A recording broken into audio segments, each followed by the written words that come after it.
3 नवंबर युद्ध में हिजबुल्लाह का निर्णायक दिन बन गया। हसन नसरल्लाह ने बेरूत से बड़ा नपातुला भाषण दिया और ईरान को क्लीन चिट देने के साथ ही ऐलान कर दिया कि फिलिस्तीन मूवमेंट जारी रहेगा। नसरल्लाह ने कहा है कि फिलिस्तीन की जंग कई फ्रंट पर लड़ी जा रही है और आशंका है कि अब मिलिटेंट ग्रुप इजरायल के खिलाफ जंग तेज कर सकते हैं। इजरायल की खुफिया रिपोर्ट है कि ईरान समर्थित गुटों ने 2 फ्रंट पर बड़ी जंग की तैयारी की है। देखिए क्या है इजरायल के खिलाफ अरब के मिलिटेंट संगठनों का प्लान और कैसे तैयार की गई है यह व्यूह रचना।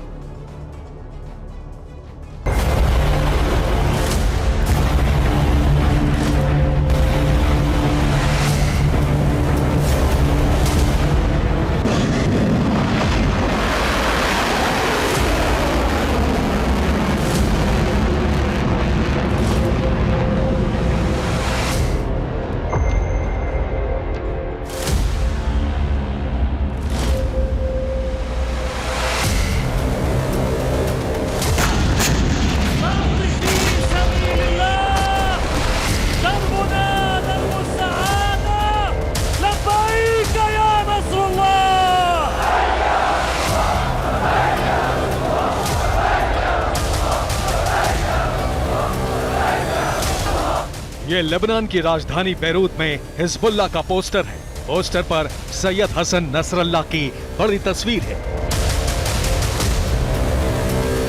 पोस्टर के ऊपर लिखा है आने वाला दौर फिलिस्तीन का है और दूसरी तरफ लिखा है जाबाज यरूशलेम के लिए कूच कर चुके हैं। इस मीटिंग में ईरान की अल कुद्स फोर्स का प्रमुख इस्माइल कानी, हिजबुल्लाह प्रमुख हसन नसरल्लाह और हमास पॉलिट ब्यूरो सदस्य गाजी अहमद शामिल हुए। इस बैठक में इजरायल पर हमले तेज करने की सहमति बनी और 3 नवंबर को इजरायल के खिलाफ बड़े युद्ध का ऐलान करने पर फैसला लिया गया।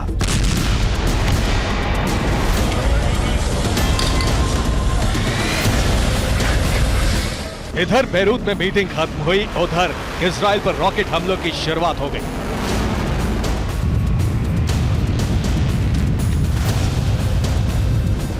ये लेबनान की सीमा के नजदीक इजरायल का किरियत शमोना क्षेत्र है। इस क्षेत्र में हिजबुल्लाह ने रॉकेट बरसाने शुरू कर दिए। हिजबुल्लाह के रॉकेट हमलों से शहर का बड़ा इलाका जलने लगा। कई गाड़ियों में आग लग गई।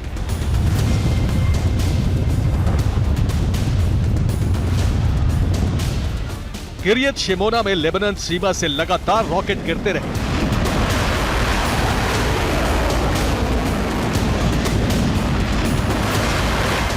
इजरायली मीडिया के मुताबिक किरियत शमोना पर 25 मिसाइल और रॉकेट हमले हुए। इजरायल की 3 सैन्य चौकियों को निशाना बनाने की कोशिश की गई। इजरायली सेना ने हेलीकॉप्टर से रेस्क्यू ऑपरेशन चलाया, जहां 3 इलाके से घायलों को बचाया गया। किरियत शमोना का बड़ा इलाका खाली कराया गया है। हिजबुल्लाह के हमलों में 712 इजरायली घायल हुए।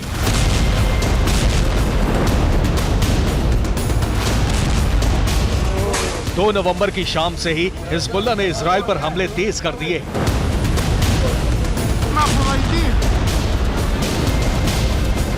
2 नवंबर को हिजबुल्लाह ने कामिकाज़ी ड्रोन से हमला करके इजरायल का एक टावर ध्वस्त कर दिया।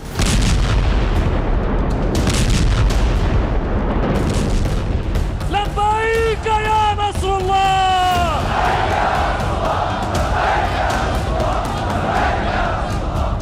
लेकिन 3 नवंबर इजरायल पर सबसे बड़ा खतरा माना जा रहा है, क्योंकि हिजबुल्लाह ने ऐलान कर दिया है कि 3 नवंबर तक गाजा में सीज फायर हो जाना चाहिए।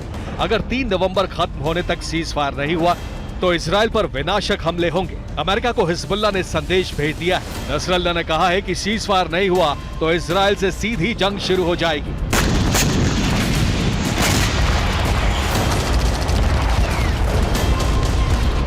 हिजबुल्लाह ने इजरायल पर सबसे बड़े हमले की तैयारी कर ली है। हिजबुल्लाह के साथ अरब के कई सैन्य और हथियारबंद संगठन जुड़ चुके हैं। इन्होंने अपने अपने मोर्चे थाम लिए हैं।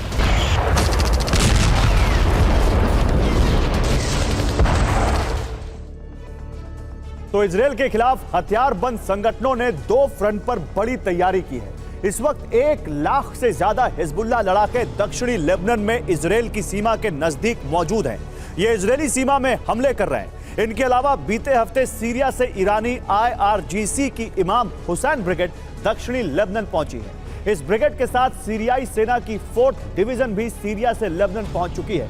इन दोनों को मिलाकर 50,000 से ज्यादा लड़ाके लेबनान पहुंच चुके हैं। उधर सीरिया में गोलन हाइट्स के नजदीक हूती सहित इराक और अफगानिस्तान के दूसरे संगठनों के 1 लाख से ज्यादा लड़ाके घुसपैठ और हमले की तैयारी कर रहे हैं।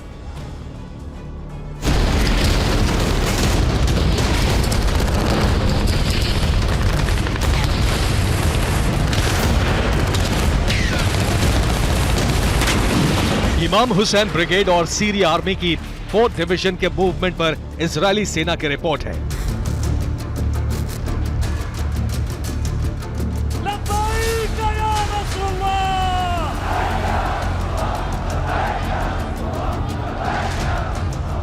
आईडीएफ का दावा है कि पिछले हफ्ते इमाम हुसैन ब्रिगेड के लड़ाके सीरिया से लेबनान पहुंचे हैं। इमाम हुसैन ब्रिगेड का कमांडर आईआरजीसी का जुल्फिकार है।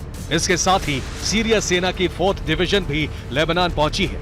ये दोनों सीरिया में अमेरिकन ठिकानों पर हमले करते रहे हैं। 4th डिवीजन का कमांडर मेहर असद है। मेहर असद सीरिया के राष्ट्रपति बशर अल असद का भाई है।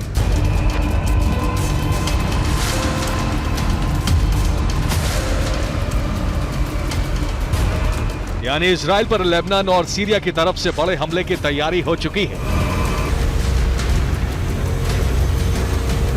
हसन नसरल्ला ये साफ कह चुका है कि अगर 3 नवंबर खत्म होने तक गाजा पर हमले नहीं रुके तो इजराइल पर अग्नि वर्षा की जाएगी।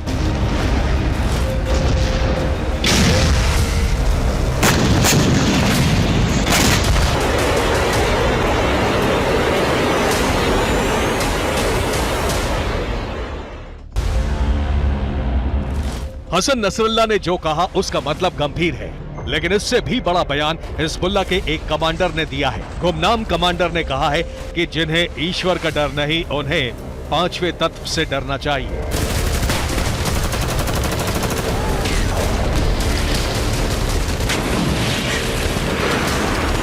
फिफ्थ एलिमेंट यानी 5वां तत्व, और इसके मायने क्या है? फिफ्थ एलिमेंट थ्योरी का एक सिरा परमाणु सिद्धांत से भी जुड़ा है।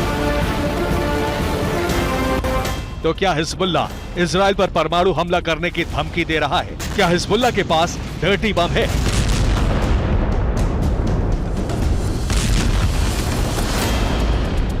आशंका है कि अरब में गुमनाम एटम बम फट सकता है, जिसका दोष किसी देश के सिर नहीं आएगा। यह तय है कि इजराइल पर हमलों में तेजी आने वाली है, लेकिन इससे भी बड़ा खतरा न्यूक्लियर है।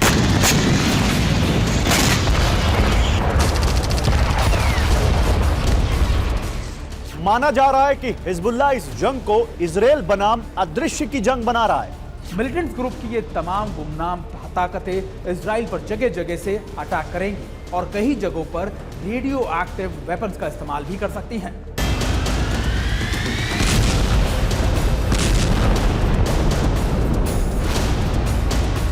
खुफिया रिपोर्ट यह भी है कि ईरान ने फिफ्थ एलिमेंट हिजबुल्लाह तक पहुंचा दिया है।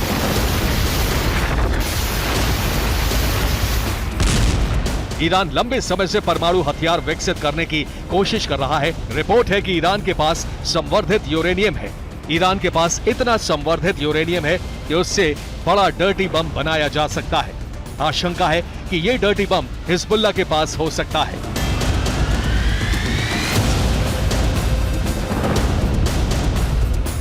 अगर हिजबुल्लाह के पास डर्टी बम है तो इजराइल और अमेरिका के लिए सबसे बड़ा खतरा है। अगर हिजबुल्लाह इजराइल पर डर्टी बम से हमला करता है तो युद्ध परमाणु युद्ध में तब्दील हो जाएगा। Bureau report, TV9 Bharatvarsh. Israel की सेना से जुड़ी एक बड़ी खबर आ रही है। गाजा से इजरायली सैनिकों का रेस्क्यू किया गया है। 260 जख्मी सैनिकों को निकाला गया है गाजा से। गाजा में रेस्क्यू के लिए 150 टीमें तैनात की गई हैं। ग्राउंड ऑपरेशन के दौरान ये सैनिक जख्मी हो गए थे। घायल इजराइल के अस्पतालों में भर्ती करवाए गए।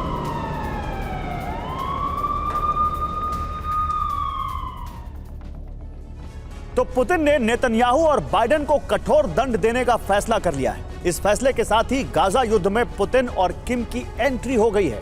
रूस और उत्तर कोरिया हिजबुल्लाह को जंग लड़ने के लिए घातक हथियार देने जा रहे हैं। पुतिन ने हिजबुल्लाह को पंजशीर एयर डिफेंस सिस्टम देने का ऐलान कर दिया है। इतना ही नहीं, पुतिन ने इजराइल के खिलाफ 12 संगठनों का एक मोर्चा तैयार कर दिया है और इसी के साथ गाजा युद्ध की आग और भड़क गई है।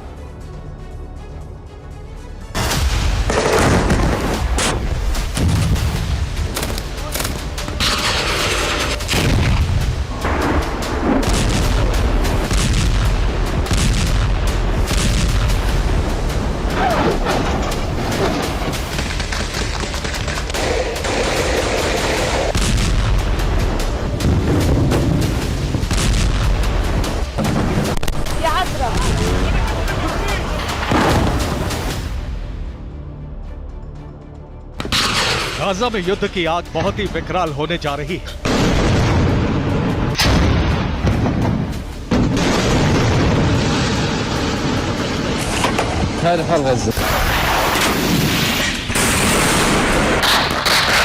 गाजा की धरती पर विनाश की महासुनामी आने की मुनादी हो गई है।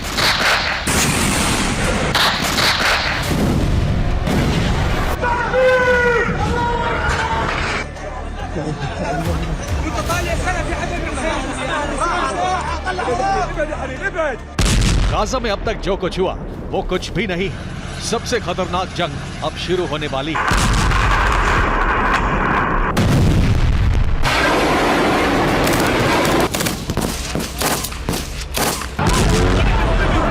एक तरफ अकेले इजराइल होगा और दूसरी तरफ 12 कट्टरपंथी संगठन। इसके बाद ऐसा विध्वंस शुरू होगा कि दुनिया दंग हो जाएगी।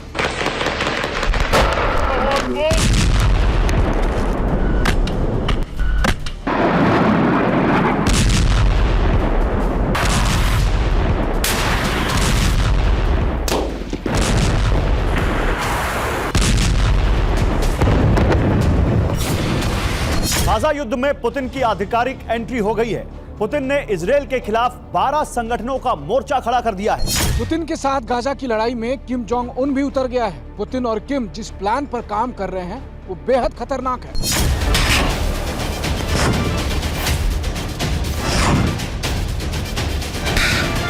गाजा में इजरायल से महायुद्ध के लिए रूस हिजबुल्लाह को न सिर्फ बारूद देगा बल्कि उसे सुरक्षा कवच भी देने जा रहा है।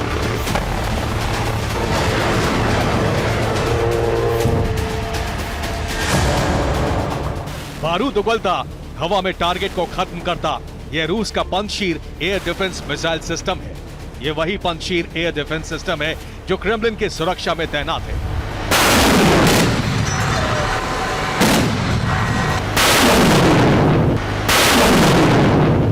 यह वही पंजशीर है जो रूस की राजधानी मॉस्को के आसमान की सुरक्षा कर रहा है। पुतिन अब इसी पंजशीर को हिजबुल्लाह को देने जा रहे हैं। आने वाले वक्त में रूसी पंजशीर इजरायल के हमलों से हिजबुल्लाह के ठिकानों और उसके लड़ाकों को बचाएगा।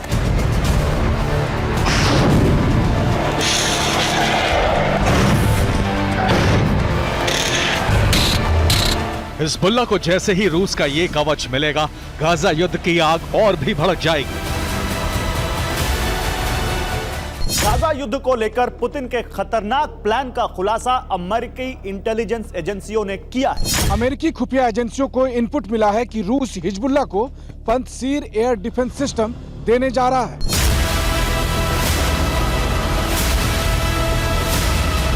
अमेरिकी रिपोर्ट के मुताबिक क्रेमलिन ने हिजबुल्लाह को Panjshir air defence system deliver करने का टास्क वैगनर को सौंपा है। दरअसल सीरिया में रूस ने कई पंजशीर एयर डिफेंस सिस्टम तैनात कर रखे हैं। सीरिया की धरती पर हिजबुल्लाह के कई ठिकाने मौजूद हैं। सीरिया में वैगनर लड़ाकों का भी बेस है।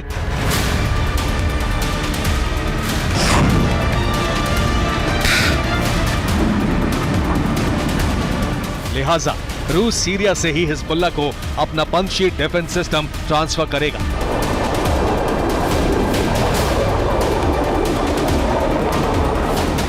सबसे पहले रूसी सेना सीक्रेट तरीके से सीरिया में ही मौजूद वैगनर को पंजशीर एयर डिफेंस सिस्टम देगी। इसके बाद वैगनर लड़ाके इसे गुप्त तरीके से हिजबुल्लाह के ठिकाने तक पहुंचाएंगे। पंजशीर मिलने के बाद हिजबुल्लाह पंजशीर सिस्टम को लेबनान में लाकर अपने मुख्य बेस पर तैनात करेगा।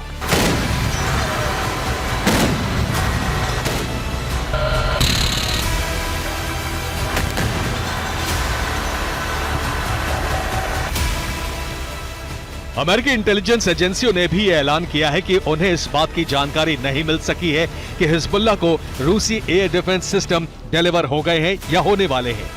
आशंका यह भी जताई जा रही है कि रूस हिजबुल्लाह को अपना एयर डिफेंस सिस्टम पहले ही दे चुका है। हालांकि इस बात की अभी पुष्टि नहीं हो पाई है, लेकिन यह बात सच है कि हिजबुल्लाह रूसी एयर डिफेंस सिस्टम से लैस होने वाला है।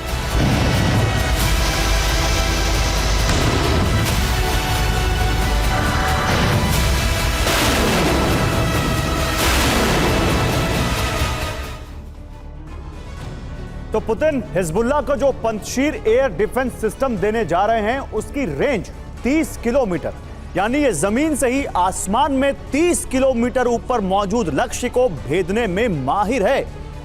पंजशीर के हमले की स्पीड 6000 किलोमीटर प्रति घंटा है, यानी ये 6000 किलोमीटर की रफ्तार से मिसाइल, ड्रोन, हेलीकॉप्टर और एयरक्राफ्ट तक को तबाह कर सकता है। इसकी सबसे बड़ी खूबी यह है कि ये एक ही समय पर 40 से ज्यादा टारगेट्स को इंटरसेप्ट कर लेता है। अब सवाल यह है कि पंजशीर मिलने से गाजा युद्ध कैसे बदल जाएगा? इससे हिजबुल्लाह को क्या फायदा होगा? इजराइल हमेशा हिजबुल्लाह पर हवाई हमले करता है, लेकिन हिजबुल्लाह पंजशीर से इजराइल की एयर स्ट्राइक को नाकाम करने में सक्षम हो जाएगा। हिजबुल्लाह इजराइल की मिसाइलों, ड्रोन, हेलीकॉप्टर और एयरक्राफ्ट को हवा में ही इंटरसेप्ट कर सकेगा। सबसे बड़ी बात यह है कि पंजशीर हिजबुल्लाह के ठिकानों के लिए कवच साबित होगा। हिजबुल्लाह के बेस पर इजराइल बारूदी बारिश नहीं कर पाएगा। रूस का Panjshir air defence system Hezbollah के हथियार डिपो को भी महफूज रखने में कारगर साबित होगा। पंजशीर हिजबुल्लाह की टॉप लीडरशिप को भी सुरक्षा मुहैया करवाएगा। पंजशीर इजराइल के आयरन डोम का जवाब है। इससे हिजबुल्लाह का एयर डिफेंस बिल्कुल अभेद्य हो जाएगा।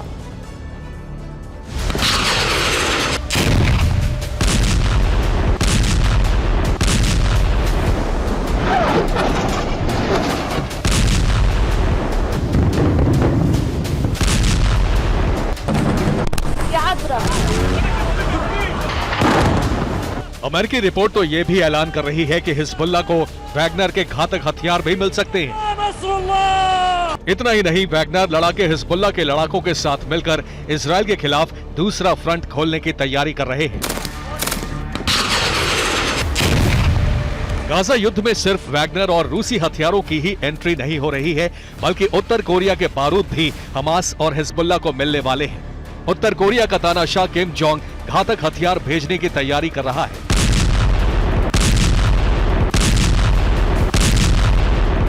उत्तर कोरिया के तानाशाह किम जोंग उन ने पूरी दुनिया में अपने दूतावासों को बंद करने का फैसला किया है। गाजा जंग के बीच किम का फैसला इस बात का संकेत है कि उत्तर कोरिया भी जंग में उतरने जा रहा है।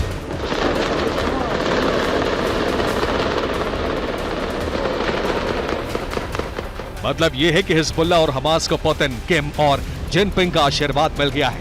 इसी आशीर्वाद के दम पर वो इजराइल को बर्बाद करने वाला युद्ध छिड़ने वाले हैं।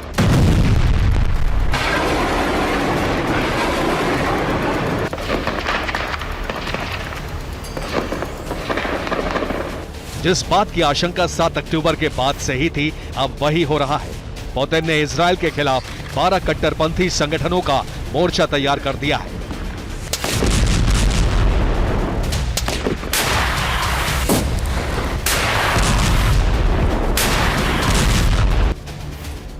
Hezbollah, Hamas, Iraq resistance force, Imam Hussain brigade, Houthi, फिलिस्तीन Islamic Jihad, popular mobilization force, Badr brigade, Asaib Ahl al Haq, Kataib Hezbollah, Harakatul Nujaba, Jenin brigade.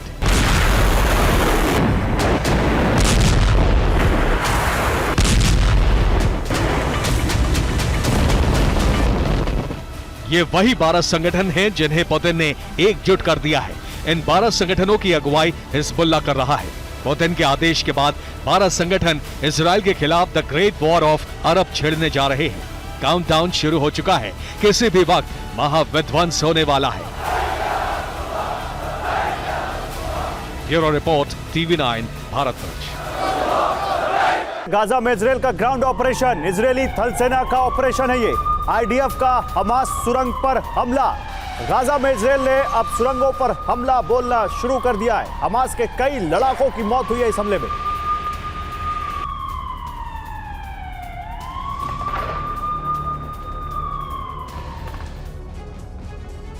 तो गाजा में गदर का 28वां दिन है। हमास के रॉकेट और इजराइल के हवाई प्रहार के बीच अब गाजा में गुरिल्ला रण तेज है। इजराइल की सेना गाजा में दाखिल हो चुकी है और हमास के लड़ाके छिपकर इजरायली सैनिकों पर प्रहार कर रहे हैं। इजराइल के सैनिकों ने गाजा में 3 तरफ से धावा बोला है। गाजा सिटी को घेरने के लिए आगे बढ़ रही फौज रास्ते में आने वाले हमास के हर संभावित ठिकानों को मलबा बना रही है। शहरी इलाका और सुरंगों के नेटवर्क की वजह से इजरायल के सैनिकों के लिए सबसे बड़ी चुनौती अचानक होने वाले हमलों से बचना और हमास के लड़ाकों को तलाश कर मारना है।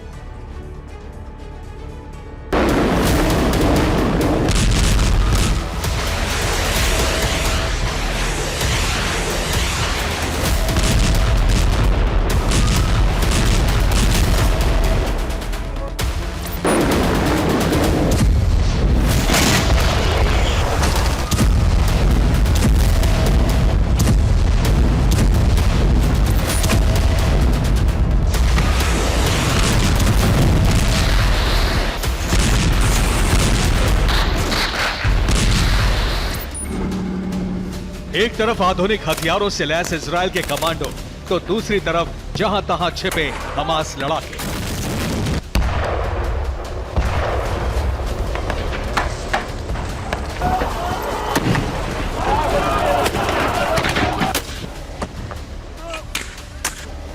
गाजा की सड़कों, गलियों, मकानों से अचानक गोलियां चलती हैं और फिर इजरायल के सैनिक उस इलाके को घेर लेते हैं।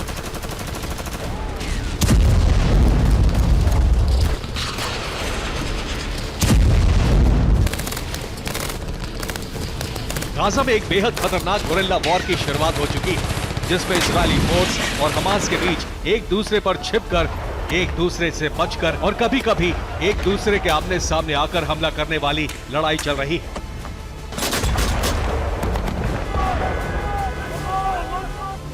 फिलहाल गाजा में 3 तरफ से इजरायली फोर्स आगे बढ़ रही है। सैटेलाइट इमेज से पता चलता है कि इजरायली सेना गाजा सिटी के बेहद करीब तक पहुंच गई है। हमले का पहला फ्रंट नॉर्थ गाजा बॉर्डर से है, जहां सेना समुद्र के करीब चल रही है। दूसरा फ्रंट नॉर्थ ईस्ट का है और तीसरा पश्चिमी सीमा का। झाड़ियों के बीच ये किसी सुरंग की एंट्री है या फिर गहरा बंकर। देखिए, एक हमास लड़ाका अचानक जमीन से बाहर निकला और दौड़कर टैंक पर ग्रेनेड रखकर वापस भाग आया। जोरदार धमाके की आवाज आई। इसी सुरंग या बंकर से फिर हमला किया गया और टैंक में जोरदार धमाका हुआ।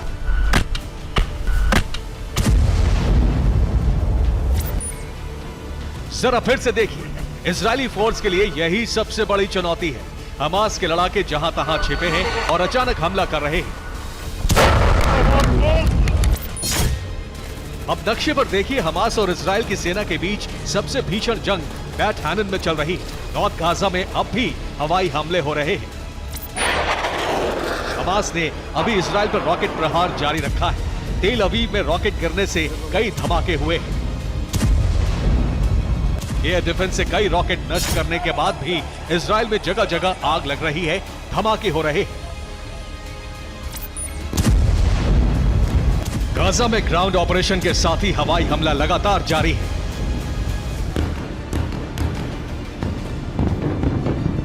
लगातार धमाकों के बीच इजरायली फोर्स गाजा सिटी को घेरने के लिए आगे बढ़ रही है।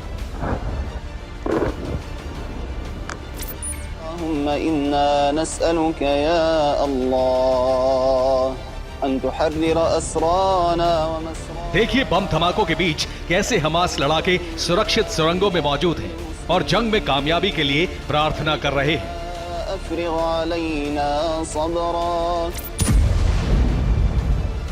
फिलहाल इजरायली सेना बहुत आगे नहीं बढ़ रही है। देखिए, ये कैमरा इजरायली सीमा के भीतर है और जहां धुआं उठ रहा है वो गाजा का हिस्सा है। सफेद धुआं इस बात का इशारा कर रहा है कि इजरायली सेना व्हाइट फास्फोरस का इस्तेमाल कर रही है। ये जहरीला धुआं जहां तहां छिपे हमास लड़ाकों का दम घोट देता है। इमारतों के बीच निकल रहे इस सफेद धुएं को देखिए। व्हाइट फास्फोरस से हमास लड़ाकों के अलावा आम लोगों की भी मौत हो जाती है। गाजा में इजरायली हमले में बड़ी तादाद में सिविलियंस की मौत का खतरा है। शहरी इलाके में युद्ध की वजह से बहुत बड़े नरसंहार का डर है। घनी आबादी वाले इलाके में चल रहे युद्ध का लंबा खिंचना भी तय माना जा रहा है। गाजा की इस जगह पर कुछ घंटे पहले जोरदार धमाका हुआ था। अब एक बड़े इलाके में सिर्फ धूल और मलबा नजर आ रहा है। दावा है कि यह बैरल बम का हमला था। बैरल बम 800 मीटर के इलाके में तबाही मचाता है।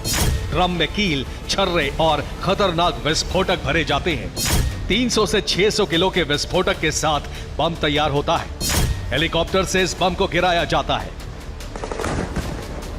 गाजा में घुस चुकी इजरायली फोर्स के पास तबाही का हर सामान मौजूद है। जहां से हमले का खतरा होता है वहां टैंक से गोलाबारी होती है। हमास के ठिकानों पर बुलडोजर चलाया जाता है। गलियों में सर्च अभियान चल रहा है।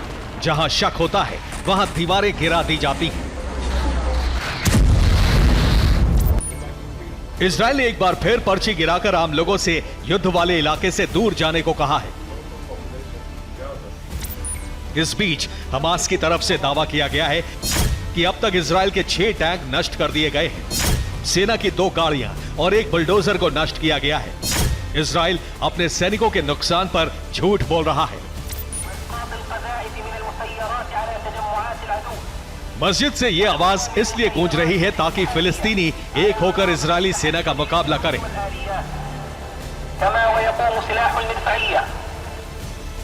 धार्मिक किताबों की पंक्तियों से जेनिन में लोगों का हौसला बढ़ाया जा रहा है।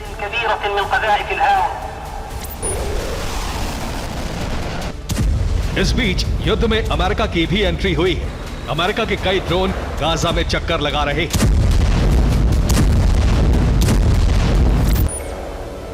हालांकि दावा है कि अमेरिका के ड्रोन सिर्फ बंधकों की तलाश करने गए हैं और किसी तरह का हमला नहीं कर रहे हैं।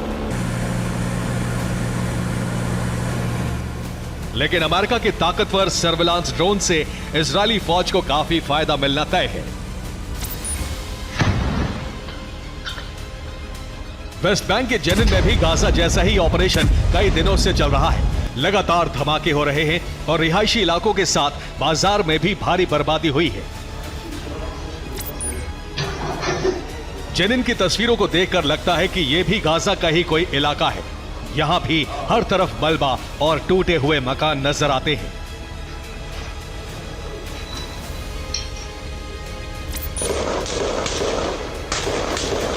जेनिन में इसी तरह लगातार गोलीबारी हो रही है। सेना की गाड़ियों पर हमले हो रहे हैं और जगह जगह झड़पें हो रही हैं। Bureau report, TV9 Bharatvarsh. Gaza पर इजरायल की बमबारी अभी भी जारी है। ताल अल हवा क्षेत्र पर इजरायल ने बमबारी की है। हमास के ठिकाने पर हमला किया इजरायल ने। अल कुद्स अस्पताल के नजदीक यह हमला किया गया है। ताल अल हवा क्षेत्र पर यह इजरायल की बमबारी की तस्वीर है।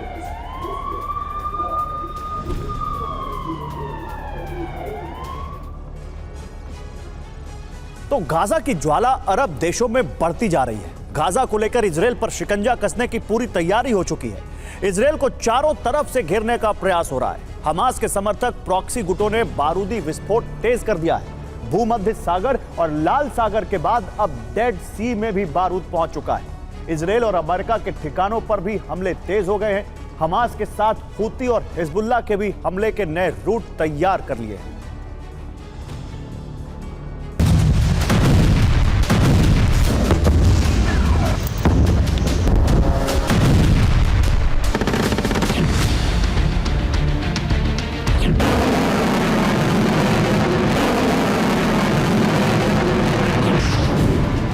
इजरायल पर चारों तरफ से प्रहार।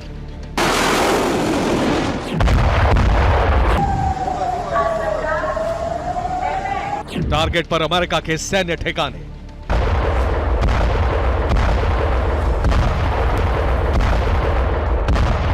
भूमध्य सागर और लाल सागर के बाद डेड सी में पहुंचा बारूद।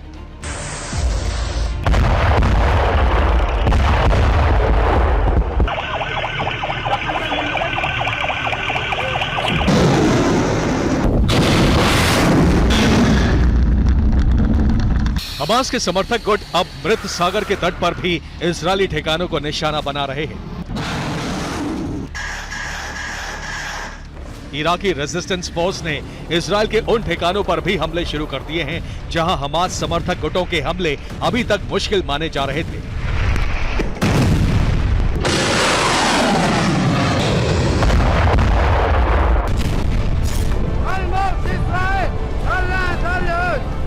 इस युद्ध में ये पहली बार हुआ है कि डेड सी से सटे इजराइल के ऑयल डिपो पर हमास समर्थक इराकी रेजिस्टेंस फोर्स ने हमला किया। लीक हुए एक बेहद गोपनीय दस्तावेज से ऐसे खुलासे हुए हैं जो इजराइल और हमास की जंग के सबसे खतरनाक फेज की तरफ इशारा करते हैं।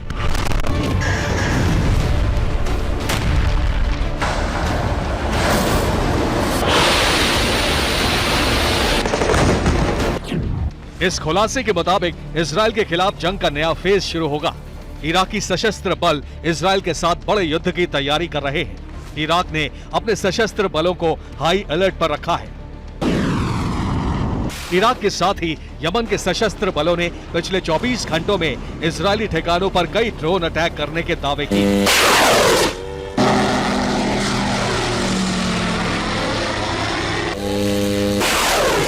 इस बीच ईरान के सुप्रीम लीडर अयातुल्लाह खामेनी ने भी इजराइल और अमेरिका के खिलाफ हल्ला बोल दिया है। खामेनी ने यहां तक दावे कर दिए हैं कि अमेरिकी सपोर्ट के बिना इजराइल चंद दिनों में ही कमजोर पड़ जाएगा।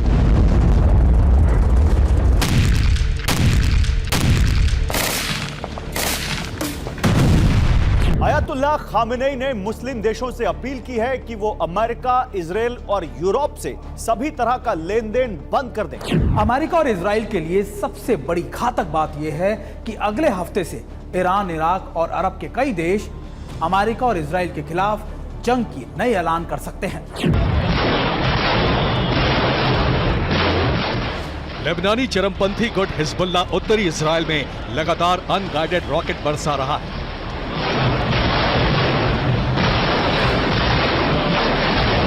और रिहायशी इलाकों को निशाना बना रहा है।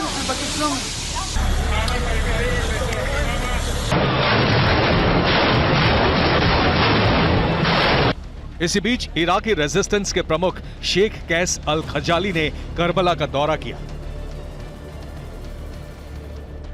इराकी रेजिस्टेंस ने क्रूज मिसाइलों की तस्वीरें जारी कर ऐलान कर दिया है कि इजराइल के खिलाफ जल्द ही जंग का नया दौर शुरू होगा।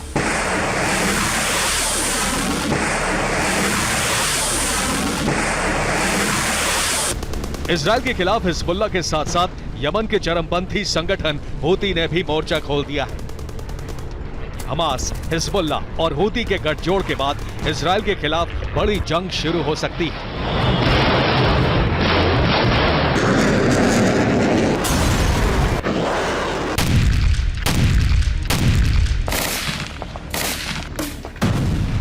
यमन में MiG-29 लड़ाकू विमानों का शक्ति प्रदर्शन करके इजराइल के अलावा अमेरिका को भी चुनौती दी जा रही है। यमन के चरमपंथी गुट हूती को ईरान का समर्थन हासिल है। हूती के पास खतरनाक हथियार और लड़ाके हैं, जिनके दम पर वो इजराइल पर मिसाइलें भी दाग रहा है।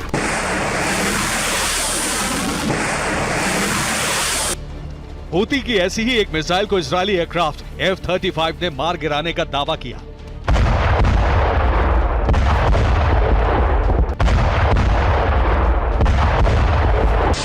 हूती ने सीरिया में अमेरिका के अल शदादी बेस पर भी मिसाइलें दागी, लेकिन उससे मार गिराया गया।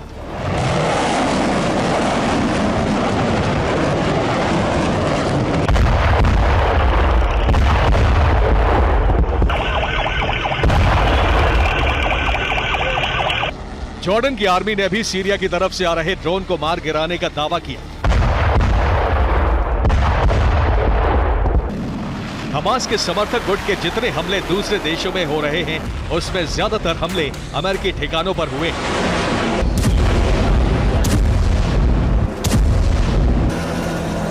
क्या अमेरिकी ठिकानों पर पड़ते हमले इजराइल को सीज फायर के लिए मजबूर करने की रणनीति है? क्या अमेरिकी बेस पर होने वाले हमले हमास गुटों या फिर हमास के समर्थक वाले गुटों पर अमेरिका के ऊपर बनाने वाला दबाव ही है? इराकी रेजिस्टेंस ने ऐलान किया है कि वो अगले हफ्ते से अमेरिकी ठिकानों पर बड़े हमले करेगा।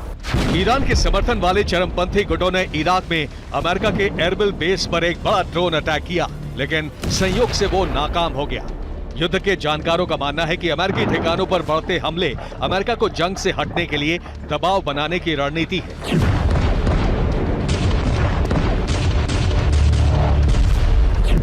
माना जा रहा है कि जिस तरह से बाइडेन के बयानों में नरमी आई है, वो अरब देशों में अमेरिकी ठिकानों पर बढ़ रहे हमलों का ही नतीजा है। हालांकि अमेरिकी प्रशासन का मानना है कि हमास समर्थक चरमपंथी गुटों के बढ़ते हमलों से सीज फायर की कोई संभावना नहीं है। Bureau report, TV9 Bharatvarsh.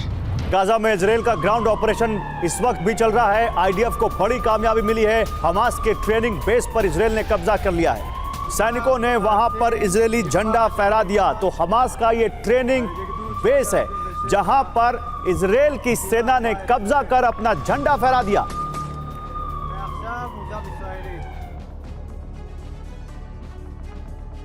तो इजराइल ने ऐलान कर दिया है कि युद्ध तभी रुकेगा जब गाजा से हमास का नामो निशान मिटा दिया जाएगा। गाजा पर बमबारी और गाजा पट्टी का तबाह होना जारी है। ऐसे में सवाल यह है कि युद्ध खत्म होने का या सीज फायर लागू होने के बाद गाजा का भविष्य क्या होगा। गाजा का भविष्य तय करने के लिए अमेरिकी विदेश मंत्रालय ने सबसे बड़ी मंत्रणा शुरू कर दी है। गाजा के बारे में अमेरिका और इजराइल ने मिलकर क्या प्लान बनाए हैं, अब इस रिपोर्ट में दिखाते हैं आपको।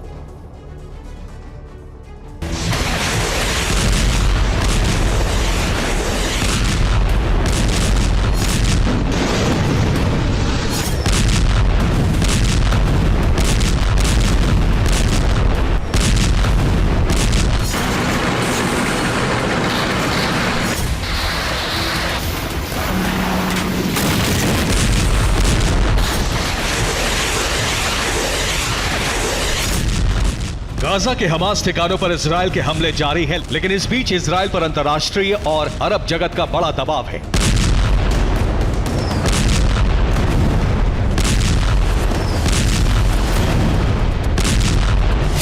इजराइल हमास के ठिकानों पर बमबारी करता है, लेकिन घनी आबादी में बने इन ठिकानों पर हमले होने से निर्दोष फिलिस्तीनी भी मारे जा रहे हैं। इसलिए इजराइल ने उत्तरी गाजा खाली करने का आदेश जारी किया था ताकि खाली हो चुके गाजा पर विनाशक वार करके हमास की सुरंगों का जाल खत्म किया जा सके।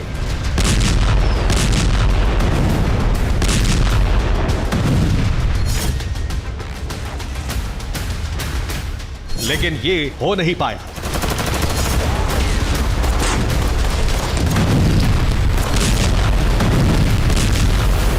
और अब सवाल है कि गाजा का भविष्य क्या होगा।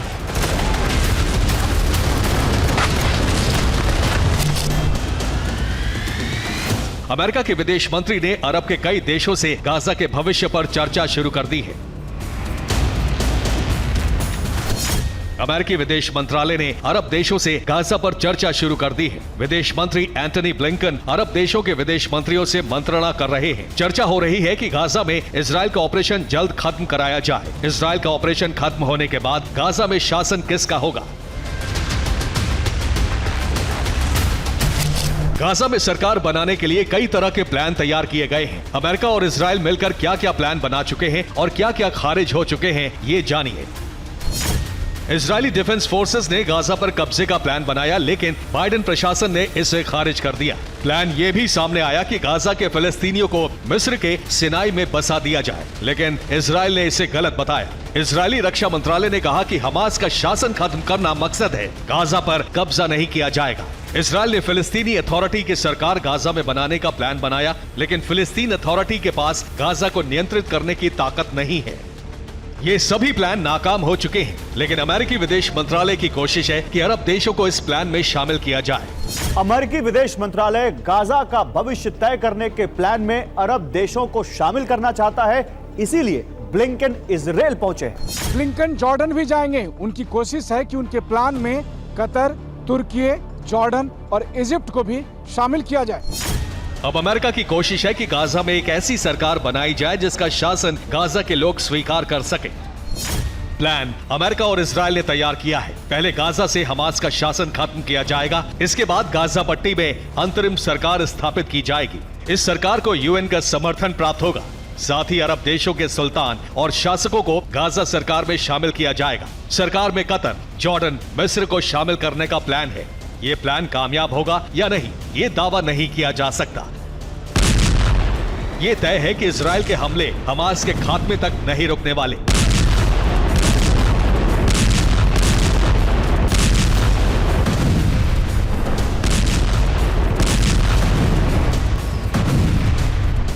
लेकिन अभी तक ये तय नहीं हो पाया है कि गाजा का भविष्य क्या होगा।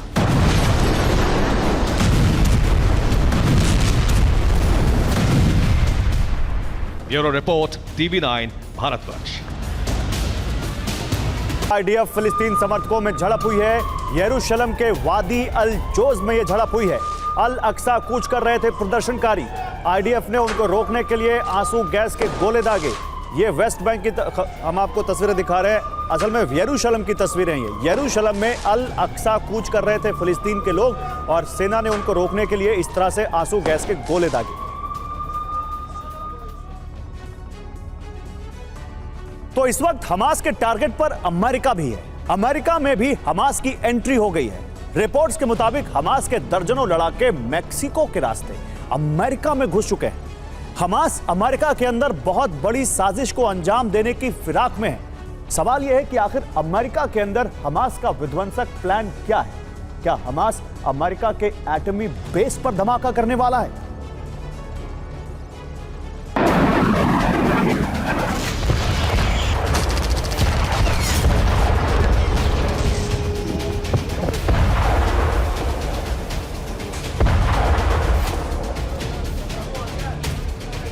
गाजा में इजराइल और हमास के बीच छिड़ी जंग की आग अमेरिका तक पहुंच गई है। हमास के टारगेट पर सिर्फ इजराइल नहीं बल्कि अमेरिका भी है।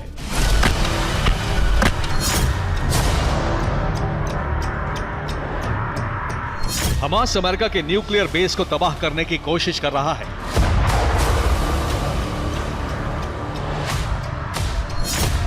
हमास के इस खतरनाक और खौफनाक प्लान का खुलासा तब हुआ जब गुरुवार को अमेरिका के अंदर अमेरिकी न्यूक्लियर बेस को उड़ाने की कोशिश हुई।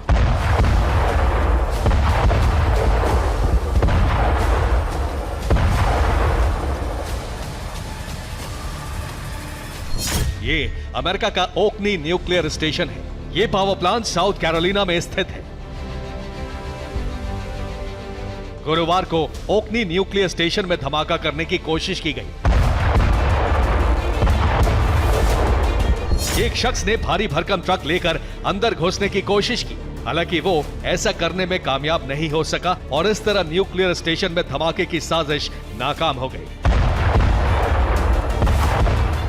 ट्रक कौन चला रहा था? ट्रक में क्या था? इस बात का खुलासा अभी नहीं हो सका है। अमेरिकी पुलिस ट्रक और ट्रक ड्राइवर की तलाश कर रही है, लेकिन आशंका है कि यह खतरनाक साजिश हमास ने रची। हमास पर शक इसलिए है क्योंकि हमास पर ही कुछ दिन पहले बहुत बड़ी और चौंकाने वाली खबर सामने आई थी। एक रिपोर्ट में दावा किया गया था कि हमास के लड़ाके मेक्सिको के रास्ते अमेरिका में दाखिल हो चुके हैं। रिपोर्ट से खुलासा हुआ था कि अमेरिका में दाखिल हुए हमास के लड़ाके किसी बड़ी साजिश को अंजाम देने वाले हैं। सवाल यही है कि क्या अमेरिकी न्यूक्लियर स्टेशन को उड़ाने की साजिश उसी प्लान का हिस्सा है? क्या हमास के टारगेट पर अमेरिका के एटमी ठिकाने आ गए हैं?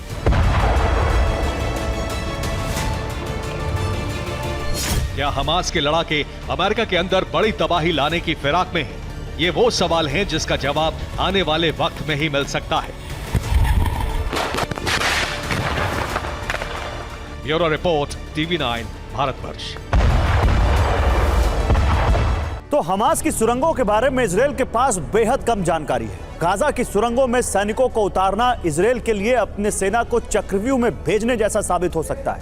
इसलिए अब इजराइल ने रोबोटिक हथियारों के इस्तेमाल का फैसला किया है। इजराइल ने हमास लड़ाकों को अब सुरंग से बाहर निकालने की बजाय उन्हें सुरंगों में ही दफन कर देने का प्लान तैयार किया है। देखिए।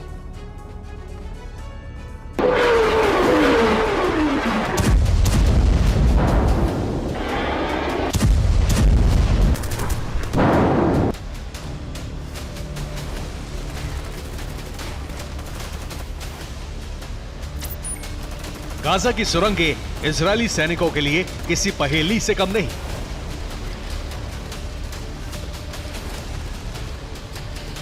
कहां कितने रास्ते हैं, कहां छिपने का ठिकाना है, कहां स्नाइपर है, इजराइल को इसकी बहुत कम जानकारी है।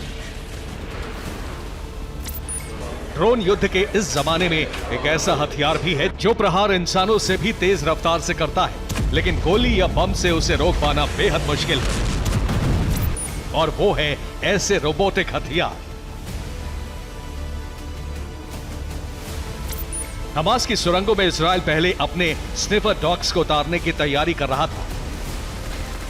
लेकिन स्निफर डॉग सिर्फ जमीन पर काम करेंगे और सुरंगों की तलाश में मदद करेंगे। हमास के लड़ाकों के सीने में गोलियां दागने उतारे जाएंगे ऐसे रोबोटिक हथियार।